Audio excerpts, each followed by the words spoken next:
Hare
जरूरत है।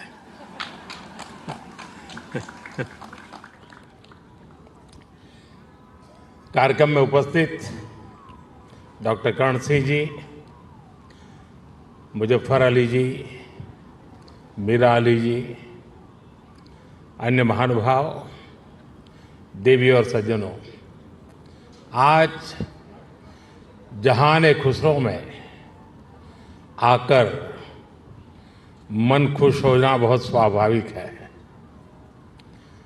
हजरत अमीर खुसरो जिस बसंत के दीवाने थे, वो बसंत आज यहाँ दिल्ली में मौसम है ही नहीं, बल्कि जहान खुसरो के इस आबो हवा में भी धुला हुआ है।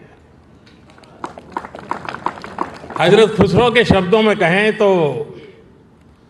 सकल बन फूल रही बरस सरसों, सकल बन फूल रही सरसों, अम्बवा फूटे टेसू फूटे,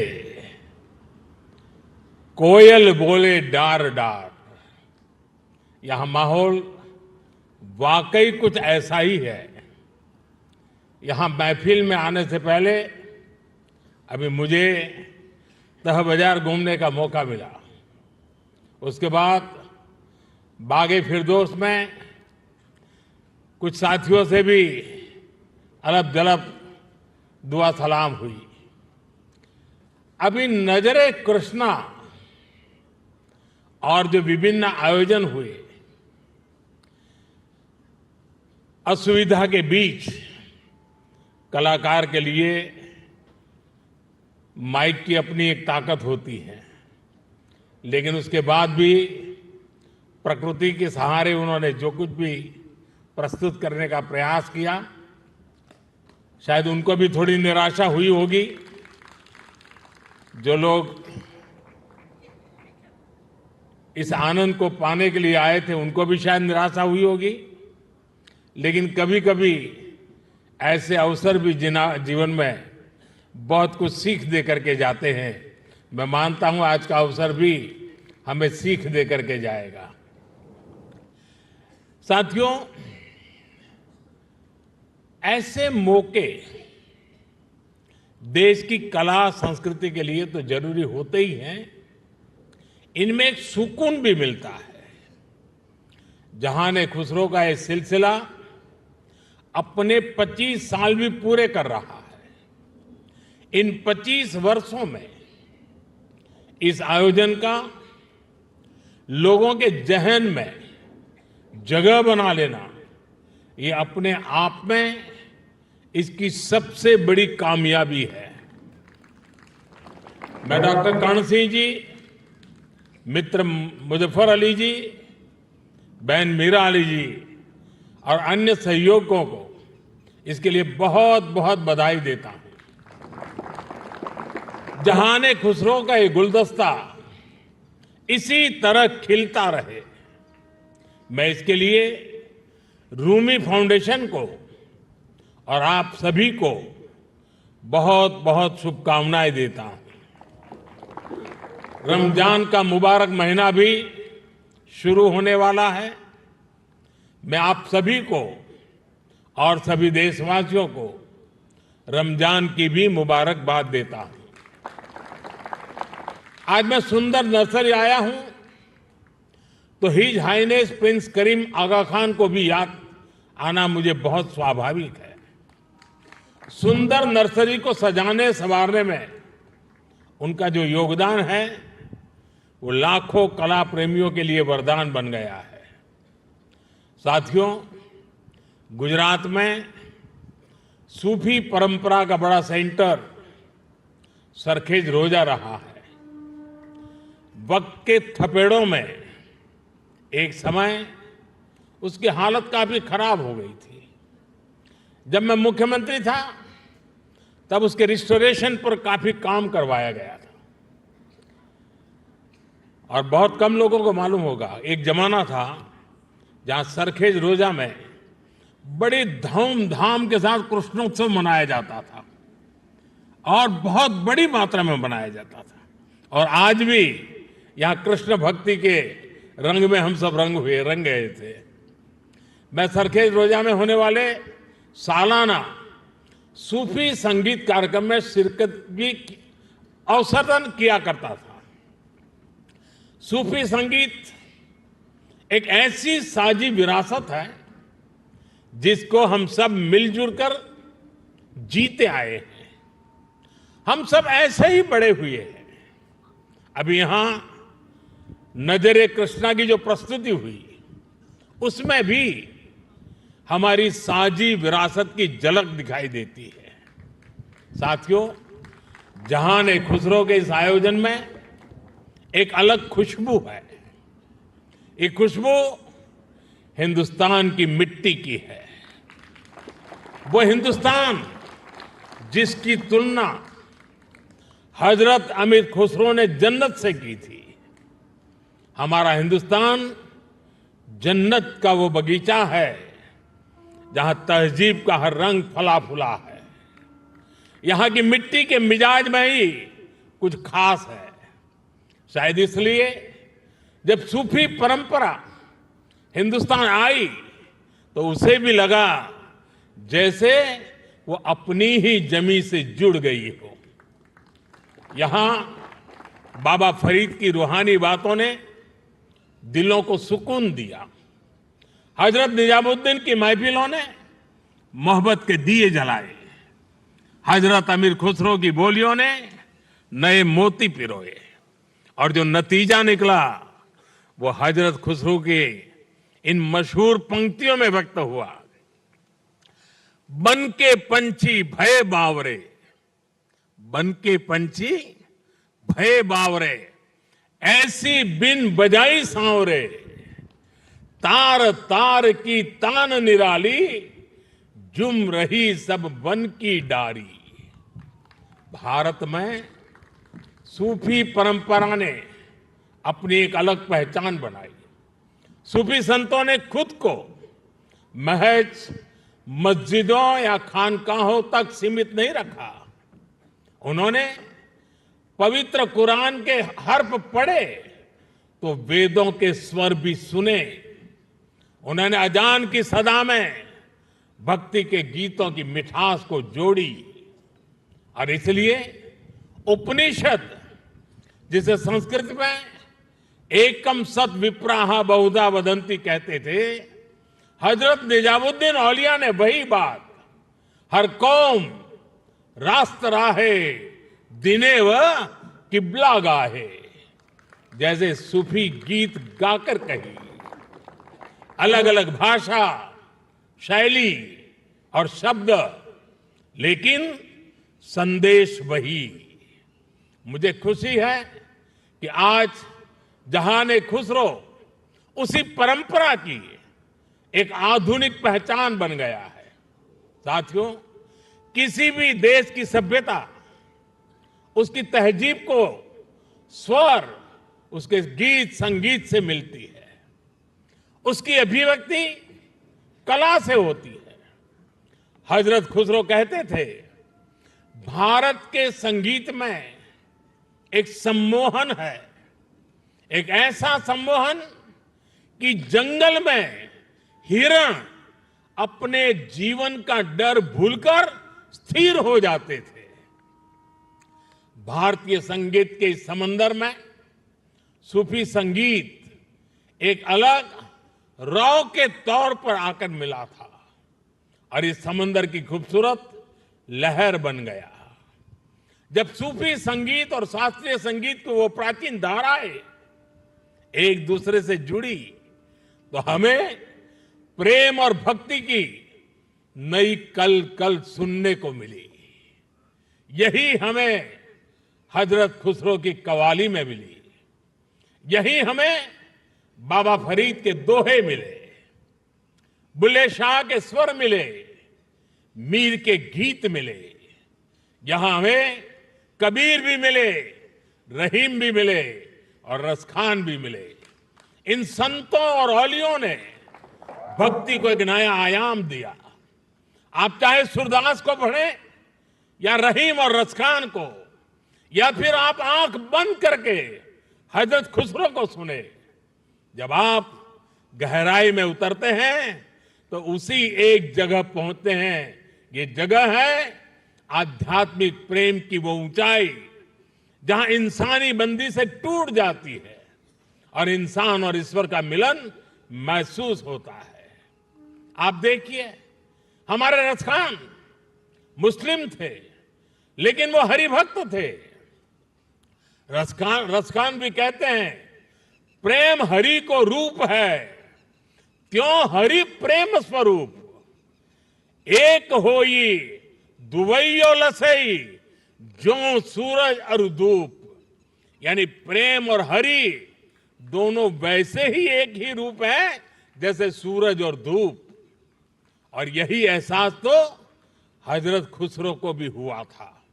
उन्होंने लिखा था, खुसरो दरिया प्रेम का सो उल्टी वाकी धार, जो उतरा सो डूब गया, जो डूबा सो पार। यानी प्रेम में डूबने से ही भेद की बाधाएं पार होती है। यहां अभी जो भव्य प्रस्तुति हुई उसमें भी हमने यही महसूस किया है। साथियों, सूफी परंपरा ने न केवल इंसान की रूहानी दूरियों को खत्म किया बल्कि दुनियावी दूरियों को भी कम किया है। मुझे याद है साल 2015 में जब मैं अफगानिस्तान की पार्लियामेंट गया था तो वहां मैंने बड़े भाव भरे शब्दों में रूमी को याद किया था। 8 शताब्दी पहले रूमी वहां के ही बल्ख प्रांत में पैदा हुए थे। मैं रूमी के लिखे का हिंदी एक तर्जुमा जरूर यहां दोहराना चाहूंगा, क्योंकि ये शब्द आज भी उतने ही प्रासंगिक है। रूमी ने कहा था, शब्दों को ऊंचाई दे, आवाज को नहीं। शब्दों को ऊंचाई दे, आवाज को नहीं, क्योंकि फूल बारिश में पैदा होते हैं, तूफान में नहीं। उनकी एक और बात मुझे याद आती है। मैं थोड़ा देशज शब्दों में कहूं तो उसका अर्थ है मैं ना पूरब का हूं ना पश्चिम का, ना मैं समंदर से निकला हूं और ना मैं जमीन से आया हूं। मेरी जगह कोई है ही नहीं।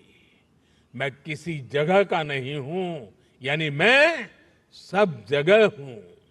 ये विचार, ये दर्शन वसुधैव कुटुंबकम की हमारी भावना से अलग नहीं है। जब मैं दुनिया के विभिन्न देशों में भारत का प्रतिनिधित्व करता हूं तो इन विचारों से मुझे ताकत मिलती है। मुझे याद है जब मैं ईरान गया था तो ज्वाइंट प्रेस कॉन्फ्रेंस के समय मैंने वहां मिर्जा गालिब का एक शेर पढ़ा था, जनुनत गर्बे नफ्से खुद तमाम अस्त, जे काशी पाबे काशान निमगाम अस्त। यानी जब हम जागते हैं तो हमें काशी और काशान की दूरी केवल आधा कदम ही दिखती है। वाकई आज की दुनिया के लिए जहां युद्ध मानवता का इतना बड़ा नुकसान कर रहा है, वहां ये संदेश कितने काम आ सकता है। साथियों, हजरत अमीर खुसरो को तृतीय हिंद कहा जाता है। भारत की तारीफ में, भारत से प्रेम में उन्होंने जो गीत गाए हैं, हिंदुस्तान की महानता और मनमोहकता का जो वर्णन किया है, वो उनकी किताब नू सिफर में देखने को मिलता है। हजरत खुसरो ने भारत को उस दौर की दुनिया के तमाम बड़े देशों से महान बताया। उन्होंने संस्कृत को दुनिया की सबसे बेहतरीन भाषा बताया। वो भारत के मनीषियों को बड़े बड़े विद्वानों से भी बड़ा मानते हैं।